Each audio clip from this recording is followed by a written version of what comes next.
Hi everyone, and welcome to Season 2 of The Pen Habit.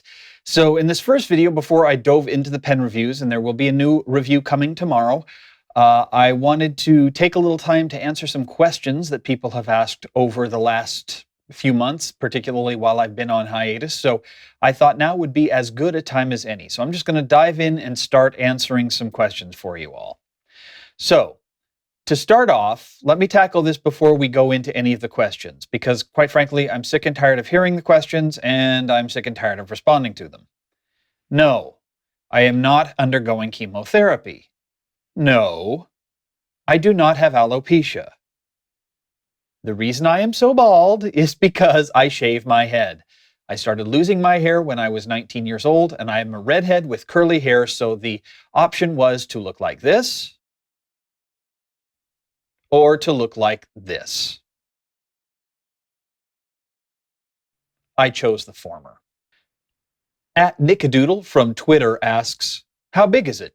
You know, your pen and ink collection. Really? My pen collection is sitting at about 60 pens right now, 60. It was up to around 75, but I've sold off or given away quite a few pens in the last little while. If I don't use them regularly, I just don't see the need to keep them around. So I've cut back a little bit. As for ink, I have about 105 to 107 bottles of ink right now. Quite a few bottles of ink, lots of different colors, lots of different brands. So you can see the full list of inks and pens at penhabit.com. On the left-hand side of the page is our two links, Matt's current pen collection and Matt's current ink collection. That'll let you know exactly what I currently have. Mauricio from Facebook asks, how much money do you spend on pens in a year? A lot. At Scbarber from Twitter asks, what do you look for in a fountain pen, ink, or paper? So Seth, thank you for the question. I snail mail with Seth occasionally. So what I look for in fountain pens, I like pens that are a little different.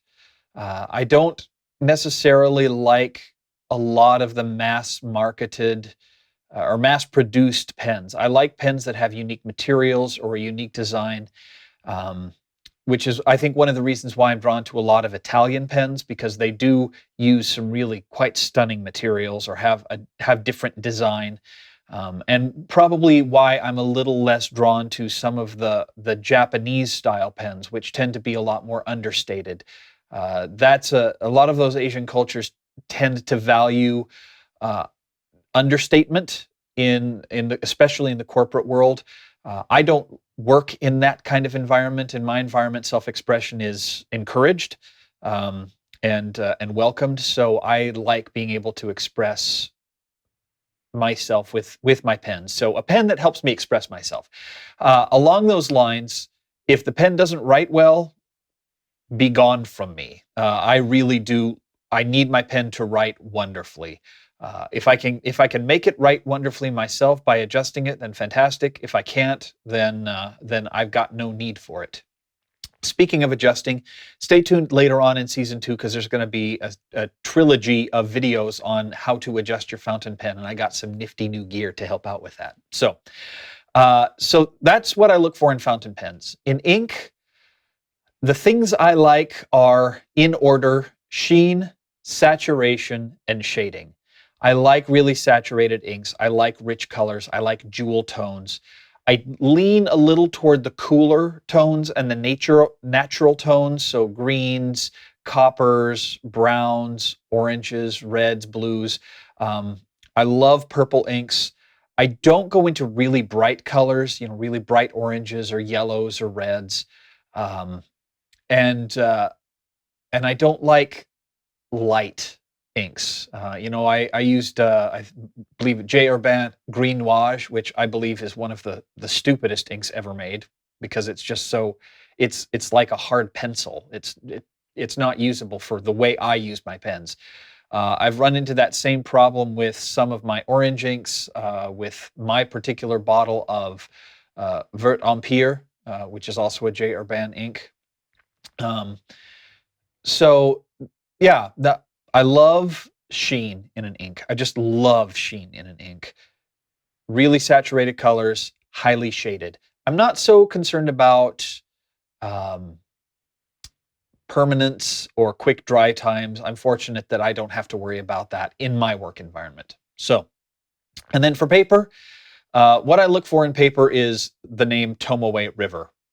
I just love using that paper. It's my favorite. I use it for everything but my ink tests and my writing samples here on Pen Habit, because Rhodia is more readily available, very consistent, and everyone kind of knows how it performs, so they can compare against that. But for my own personal preference, I would, if I could afford it, I would love to use Tomoe River for everything. So all my letters, my journals, that's all done on Tomoe River. On my work writing, I use either Rhodia or Clairefontaine. I like smooth papers, no bleed through, and if it can give me a little sheen, then that's all the better. Christopher from Facebook asks, what are your all-time favorite inks and why? Christopher, my number one favorite ink of all time is Pelikan Edelstein, and it is pronounced Edelstein because that's according to the Pelikan website, Topaz. So Pelikan Edelstein Topaz. It is a lovely royal blue, cerulean blue color, nice reddish sheen, wonderful shading, and it behaves well in all of the pens I've used it in. I really, really love that ink. It's beautiful color. Other favorite inks of mine, in the purple category, my favorite purple is De Atramentis Aubergine. I like Diamine Sherwood Green is probably my favorite green, but a couple of other favorite greens are Mont Blanc Irish Green, and I love Private Reserve Spearmint, lovely green color. I really like the new Mont Blanc Daniel Defoe Palm Green, which is a very interesting kind of olivey, avocado-y green color. In terms of other blues, Private Reserve Electric DC Blue and DC Super Show Blue are great blue colors. I love Iroshizuku Konpeki, and I adore the Mont Blanc Honoré de Balzac Dandy Turquoise. I'm trying to think. Browns, the discontinued Caran d'Ache Grand Canyon is my all-time favorite. Mont Blanc Toffee Brown is nice, as is Graf von Faber-Castell Hazelnut Brown. That's a beautiful brown ink. Diamine Ancient Copper and Oxblood are lovely inks. But if I had to pick just one ink to use, it would probably be Pelikan Edelstein Topaz. So hopefully that answers your question. Tass from Facebook writes, what process do you go through to finally decide which ink to use in a pen, and do you perhaps find it hard to break up the marriage? Tass, my process usually goes something a little bit like this.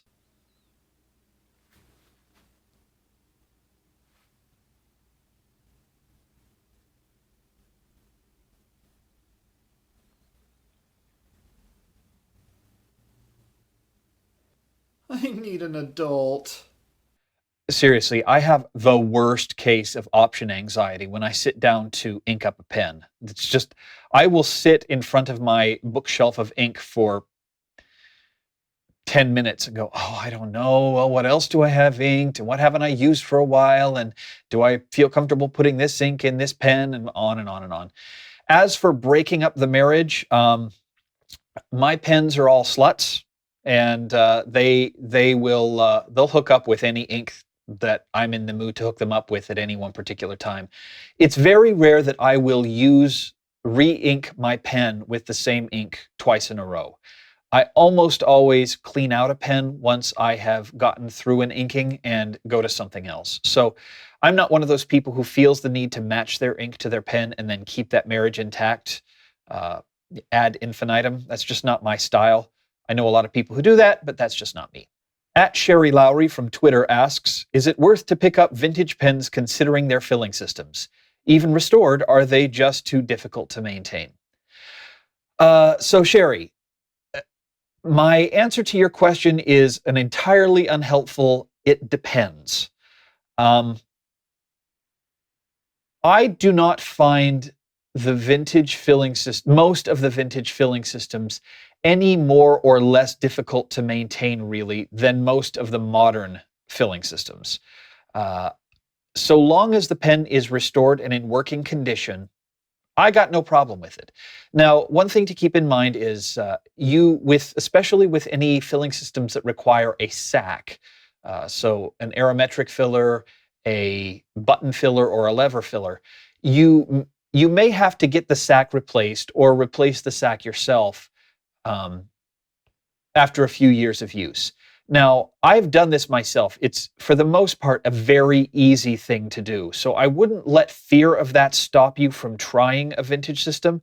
If you're not comfortable doing things like that with your hands, or you're really concerned about the pen, get an inexpensive vintage pen to start off with and see if it bothers you. I actually really like the lever fill system and the button fill system. You can get a lot of ink in those pens, and they just seem to keep going and going and going and going and going. So if you're worried about that, I might stay away from some of the more fiddly vintage filling systems, like the Vacuumatic, on the Parker Vacuumatic. That can be a little tricky, I believe. I don't have one, so I don't know for sure. Or like the Schaefer Snorkel filling system, you might want to avoid those. But if you're interested in vintage pens, don't let the filling system scare you away, because it's really not that bad. And even if you have to send your pen off to someone else to get a new sack fitted, that's a pretty inexpensive repair. It's really easy to do yourself. You just need a little bit of shellac and some method of applying a very delicate amount of heat to the barrel and the section so you can pull them apart with a pair of pliers. So if you're going to get into vintage pens, it's something you really want to learn how to do anyway. And it's fun, and it's rewarding, and it's not that hard. And so long as you practice on some inexpensive pens, I think you'll be in good shape. Sue from Facebook asks, what do you do if your fountain pen inked up freezes? Sue, I'm just going to have to guess here, because I live in a place where it rarely gets below freezing. And we almost never get snow. So I don't know for sure. My guess is what you would want to do is bring the pen inside at room temperature and let it thaw. Don't use heat or hot water or anything like that. Just let it very slowly and gently come up to room temperature. Depending on the filling system, how much air is in the pen, that sort of thing, there may be no damage done at all. What you will probably want to do, however, is what I would do in that case is I would rinse out the pen very thoroughly, maybe with some pen flush, and then I would start looking for leaks.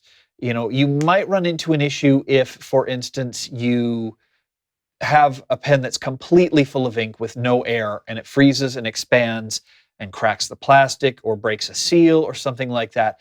But I think that would probably be pretty unlikely. I don't think that would be a common occurrence. So, maybe fill it up with a little bit of water with food coloring in it, and lay it on a towel, see if it leaks. And if it doesn't, then rinse it out again and load it back up with ink and go back to it. So that would be my suggestion. If anyone has experienced this before and wants to give Sue some advice, head over to penhabit.com and leave a comment on that page, and hopefully she'll be able to see it there. Derek from Facebook asks a several-part question. What is your favorite fountain pen or fountain pen style? With which nib meisters have you had experience, and what was that experience? And do you have a favorite style of nib? For instance, classic medium, oblique, flex, or stub. So Derek, I do not have a favorite fountain pen style. I'm up for anything, so long as it's unique or interesting or made from cool materials or really, really well made. I don't have a favorite style. I do like my pens to be a little on the larger side and kind of a moderate width. I don't like the really thick width that you might find on, say, a Sailor King of Pen or a Mont Blanc 149 or a Pelikan M1000, but I also don't like really skinny pens either, so usually a 10 to 11 millimeter grip. But in terms of the style of pen, hey, I'm up for it. My favorite pen at the moment is my new lovely Omas Ogiva celluloid, which is using that brown arco-celluloid with the fine extra flessibile nib. It's a lovely pen, lovely nib. There will be a review coming out in season 2, so keep an eye out for that. But other than that, yeah, I'm up for anything when it comes to pens. I haven't been using pens long enough to have really honed in on one particular style that I prefer over the others. I like them all. As for nib meisters, I really only had experience with 2 nib meisters, and one was kind of indirect. So I have sent a pen to Mike Masayama of mikeatwork.com. It was a Conway Stewart Wellington, and with a fine italic nib. And when it came back, it was a glorious writing experience. I mean, just a glorious writing experience. It took about a month to get the pen back, but turnaround was great, and it was a wonderful writer when it came back. The other of Mr. Masayama's nibs that I have used is a Franklin Christoph medium italic on my Franklin Christoph Model 19, but that came from the factory. It was custom ground by Mr. Masayama, but it came from the factory. I didn't send it to him to have him customize it for me. The other nibmeister that I've used is John Madashaw of Classic Fountain Pens, or nibs.com.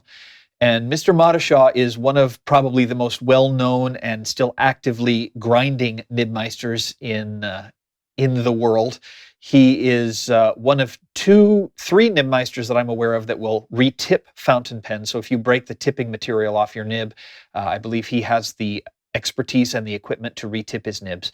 I bought my Nokia Decapod with a broad nib and had him grind it to an oblique broad. The nib that came back was not what I was expecting. It was well ground, but it wasn't what I was looking for, and I think that was a failure on my part to accurately describe what I was looking for. I just never bothered sending it back to him. I rounded, it was just very, very sharp, cornered, and very scratchy, and so I just rounded the edges and made it work for the way I write. So the other thing is, with an oblique, you can get different angles, and he probably ground it to like a 30-degree angle or something, and I probably needed something a little more like a 15-degree angle. So that is probably, that's my fault. I don't think that's his fault. Now, to be fair, I have had a couple of experiences with the pens from Classic Fountain Pens. They're supposed to be adjusted before they're sent out, and I've had a couple of instances where a pen came to, well, just one instance really, where a pen came to me from them with the tines pretty seriously out of alignment.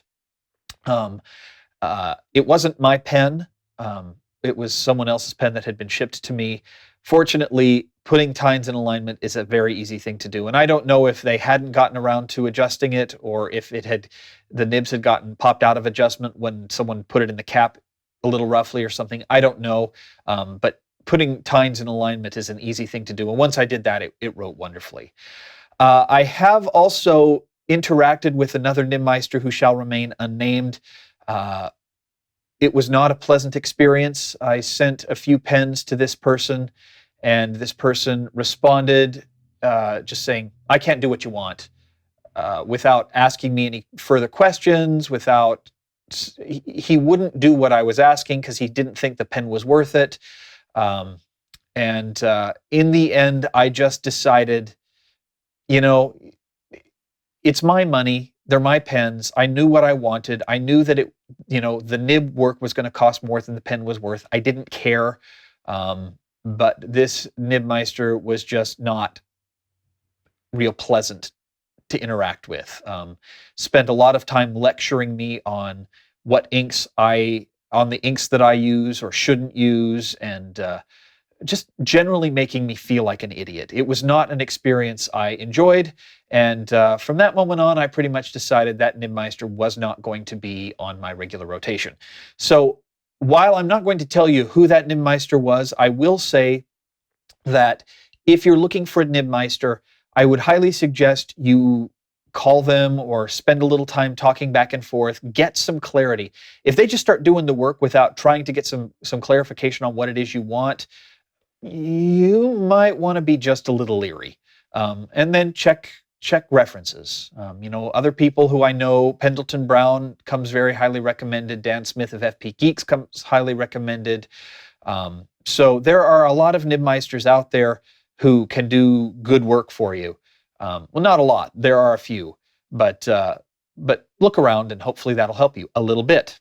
And that was a lot of talking. And then I guess, Derek, the last question you had, ooh, yeah, talk a lot. Do you have a favorite style of nib, like classic, medium, oblique, flex, stub, etc.? There is no question that the most common nib in my collection is just a classic round medium nib. I find that pen to be the most useful to straddle the line between giving me a little bit of the character of the ink, seeing the shading, seeing some sheen on the ink, and really taking advantage of any saturation while still being usable for daily writing. I don't find broads, double broads, triple broads to be really helpful when I'm taking notes at work. They're great if you're just playing around with your pens, but if you're going to use them, I personally don't find those broader nibs to be particularly useful. While that is my most common nib, that classic medium, there is no question in my mind, though, that my favorite nib to write with is a vintage flex nib. The nib on my Waterman's Ideal number 7 is lovely. The nib on my Omas Extra Flessibile, on my Omas Ogiva, is lovely. I don't have as much experience with these vintage flex nibs as I want and need in my life, but that's going to have to come with time. So yeah, I love vintage flex. And the Omas isn't a vintage nib, but it's awfully flexy for a modern nib. It's got a lot of bounce to it, and I like that a lot. Once I fixed the titanium T-Flex nib on my Stipula and made it a gusher, that's been a fun nib to play around with too. It's not, I would consider it a semi-flex, but it's an interesting nib as well. So yeah, love me some flex, but I use medium in almost everything that I do. Rob from Facebook asks, what are the Grail pens that will always be in your collection? Also, maybe explain why each Grail pen is special to you. Okay, so before I answer Rob's question, let me just go on record as saying, yes, I know that technically there is only one Grail pen. And technically, if we're getting technical, a Grail pen means that you'd never get it because it's always, unless I have been grossly misinformed, the Holy Grail has never actually been found. So in pendom, the term Grail pen means to use any pen that you really, really want. So there are a few pens that I have in my collection that will be there forever, as if I have anything to say. My Stipula Etruria Rainbow Limited Edition in green, it's a green demonstrator pen, has the best nib I've ever used, ever. It came to me not good, but with a little bit of work, it is now the single best nib. Unfortunately, it has been in Italy for the last 6 months because the nib collar cracked, and I'm waiting for them to send it back, and I will lose my mind if they did anything to my nib other than put it in a new nib collar and stick it back in the pen. You hear that, Stipula? Lose my mind. Don't mess with my nib. And that was a 14 karat nib, which is not common in Stipula pens. I've talked about it several times in this video. My Omas Ogiva celluloid will probably be with me forever. My Visconti Divina Blue Elegance will probably be with me forever, and there will be reviews of the last two coming up in season 2. My Waterman's Ideal number 7 with the red nib will be with me forever, unless, and maybe in addition to, one of my I Want to Have It pens, which is the Waterman's Ideal number 7 with a pink or brown nib, which is a full flex nib. The red nib, which is the nib in my pen, is a medium flex nib. This is a full flex nib, and me wanty. Other pens I want basically any pen from Visconti. I really, really would like a green Wall Street limited edition with a 14 karat nib. I've never had a Visconti with a 14 karat nib in it. I would really like a Visconti Opera Elements with the water, which is the blue and white swirled pen, which is just lovely. I would really like a Sailor King of pen, even though design-wise they're not the most exciting to me. I would like them. I would really love to get an Edison custom pen. I've not done that yet, and that's kind of on my Grail list. I'd really like, after my experience with the Omas Ogiva celluloid, I'd really like an Omas Ogiva Alba in the purple resin. So yeah, I've got a lot of pens on my grail list that hopefully I'll be able to, to nick one off. Oh, there's a new silver Pelican M800, and I forget the name that it's called, that is killer looking. I really want one of those. So they haven't come out yet, but I'm hoping to get one of those when they do. So yeah, those are some of my grail pens. Sharjeel from Facebook asks, how do you decide what pens to keep or sell? Sharjeel, this is actually pretty easy. If I use it, I keep it. If I don't, out it goes. Well, with the out it goes, it's a little more complicated than that. If I can get enough money that it makes it worth selling, it makes it worth the effort of selling, then I'll sell it. I just don't. I'm not a collector of pens. I'm a user of pens, and so I don't see the need to keep a lot of pens around that I don't use. So I've kind of set myself a hard limit of 100 pens. I'm sitting at around 60 now, but I can't imagine, and 5 years from now, I may very well be eating these words. So I wouldn't be surprised if this little clip shows up on an episode in the future. But I can't imagine that I would ever really want to have more than 100 pens around, because I just can't use them all that often. And since I'm not a collector of things so much, if I can't use it, I don't really see a need to keep it around. If selling it isn't going to make me enough money to be worth it, like a Pilot Metropolitan, yeah, I could sell it, but it's used, so it's good. It only costs $10, $15 to begin with. So in the end, selling it for $5 and then shipping it, it's just not worth it to me. So a lot of times I will give those away, give them as gifts or give them to coworkers or things like that. I have thrown a few away if the pen just won't write, if it's just a piece of trash, and I've had a few of them. One of them I will be reviewing later this season. Is just a piece of garbage, then I'm not going to give it to someone else. I'm going to huck it. Emilio asks, what ink bottles do you empty most often? Oh, that's funny. I have never emptied an ink bottle, ever. The closest I've come is to my Pilot Iroshizuku Kujaku, and not because that's necessarily my favorite ink, but just because I wanted to empty a bottle, and that was the one I was closest to emptying. And for about 6 months, I always had at least one pen inked up with Kujaku, but I got bored with that. So I've never emptied an ink bottle. I keep buying them faster than I can use them. So I suppose when I empty my first ink bottle, I'll talk about it on the Pen Habit, and you'll figure out which one it is. So hopefully, sorry I can't answer your question, because I don't know. All right. Well, thank you very much for your questions this time around. Please feel free to send them in. You can leave them on penhabit.com, on Facebook, on Twitter, on Google+, all of those things.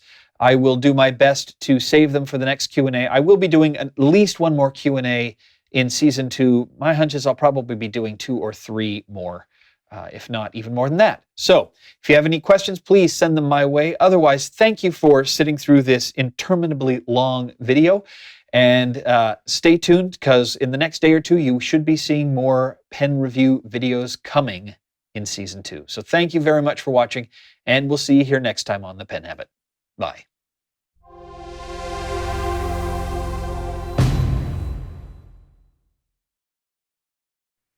Da da da da da da.